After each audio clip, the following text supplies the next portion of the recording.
सूरदास जी ने कहा, हुए नैन जब बंद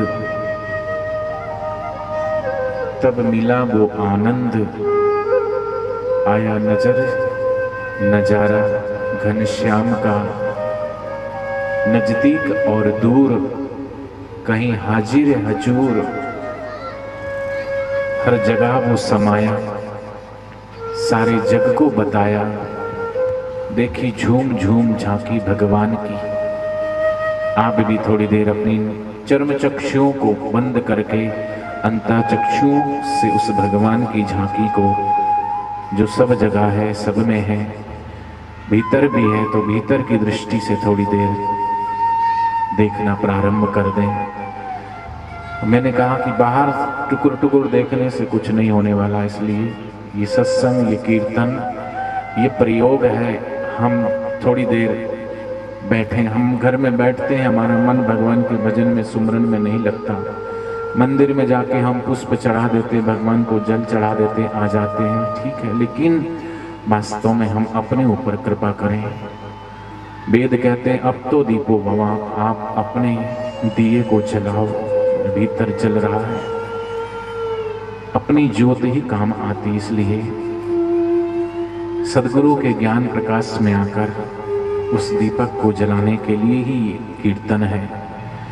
कीर्तन बाहर ही करते रहें तो फिर बापूजी कहते हैं कि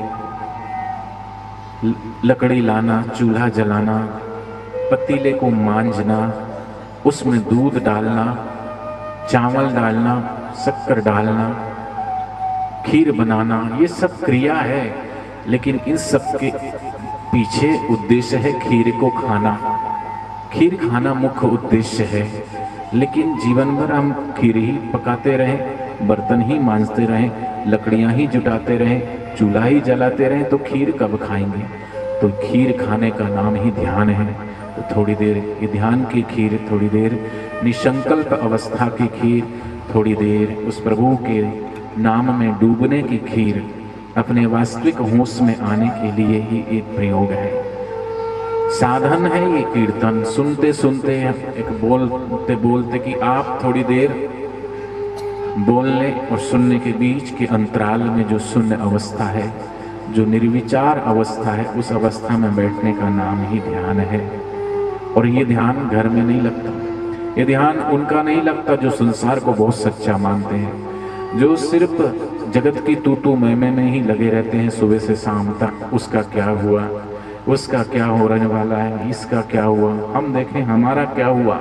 हमारे भीतर जो इंद्रियां के घोड़े दौड़ रहे हैं, उनकी लगाम, ये मन की लगाम को अगर हम थोड़ा भगवान और सदगुरु के हाथ में सौंप दें, तो विषय रूपी घोड़े हमें जो भगा रहे हैं, इंद्रियों रूपी घोड़े, मन रूपी, वो शांत हो जाए। जैसे दिन में लेते देते हैं दुकानदार, शाम को दुकान बढ़ा के घर आ जाते हैं, ऐसे ही सुबह शाम बैठ कर के, क्योंकि ना जाने जीवन की कौन सी श्वास हमारी आखिरी हो जाए, ना जाने हमारा जीवन में कौन सा शब्द आखिरी हो जाए, ना जाने जीवन का कौन सा कदम आखिरी हो जाए। इसलिए श्वास श्वास में नाम सिमर, वृथा जन्म मत खोए। इसलिए हमारे शास्त्रों में कहा कि सुबह उठो तो सबसे पहले उस भगवान का ध्यान करो, धन्यवाद करो इस ईश्वर का, धन्यवाद करो इस प्रभु का। हे प्रभु, तेरी करुणा है, तेरी कृपा है, तेरी ही अनुकंपा है, तभी आज मेरी ये आंखें खुली।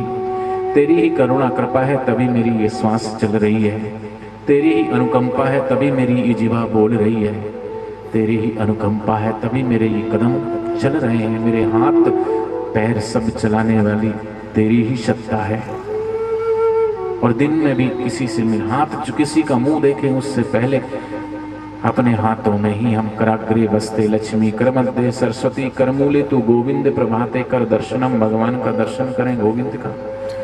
दिन में तो लोग रात को घर की झाड़ू बुहारी करके दिन भर का जो कचरा, रात का कचरा घर से बाहर फेंकते हैं, सफाई करते हैं, लेकिन बहुत से ऐसे लोग हैं जो दिन भर और रात भर का कचरा सुबह सुबह अपने मन और मस्तिष्क में भर लेते हैं। टीवी चला लेंगे, समाचार देखेंगे, अखबार पढ़ेंगे, चाय पिएंगे, नहीं, नहा धो करके बैठे सुबह भगवान के ध्यान में थोड़ी देर, उस समय भगवान की करुणा, गुरु की करुणा और कृपा बरसती है। इसलिए थोड़ी देर कुछ ना करें। कर करके हम सुबह से शाम तक थक जाते हैं और फिर सो जाते हैं, और सो करके जाने अनजाने कुछ क्षण हम ऐसी अवस्था में चले जाते हैं जहां कुछ नहीं, मन भी सो गया, इंद्रियां भी, ये आंख जो 5 कर्म इंद्रियां और 5 ज्ञान इंद्रियां, ये भी सो गई, आंख भी सो गई, कान भी सो गए, जीभ भी सो गई, नासापुटा भी, ये नाक भी सो गई, ये त्वचा, ये स्पर्श की इंद्रियां, ये सब सो गए। लेकिन फिर भी जाग कौन रहा है? सब सो गए, फिर भी कोई है जो जाग रहा है, श्वास चल रहे हैं, उसमें जागने का नाम ही ध्यान है। तो हम जागते जागते इस जागृत अवस्था में भी थोड़ी देर इनसे अलग होकर के अपने वास्तविक होश में जागे। उसी के अभ्यास का नाम है ध्यान, उसी अभ्यास के लिए है कीर्तन, उसी अभ्यास के लिए है सत्संग। सुनते सुनते हम अनसुने में जागे। इसलिए भक्त कहता है, कहाँ जाके सुनूं अनहद, ये जगत के तू में बाहर के साज बाजों से हुए हैं कान बहरे, कहाँ जाके सुनूं अनहद। अनहद सुनो बड़ भागिया, नानक जी ने कहा, तुम सब इच्छाओं और सब मनोकामनाओं को पूर्ण करना चाहते हो तो अनहद को सुनो। और वो अनहद है, हमें अपने भीतर ही सुनाई पड़ेगी, बाहर से नहीं, इन कानों से नहीं, इसलिए भीतर से सुने।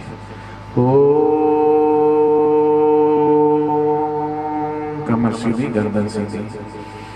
हरे ओ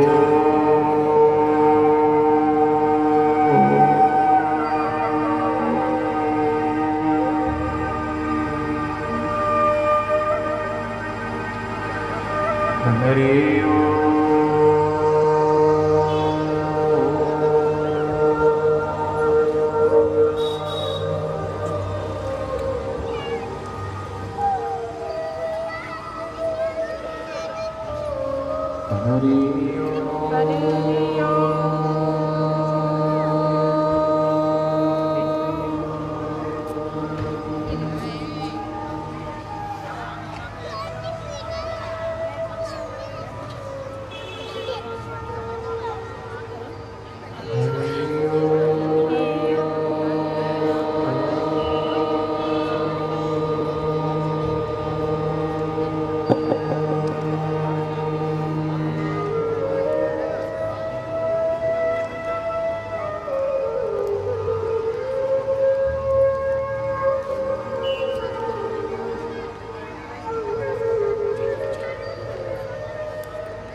शोभा अगम अपार,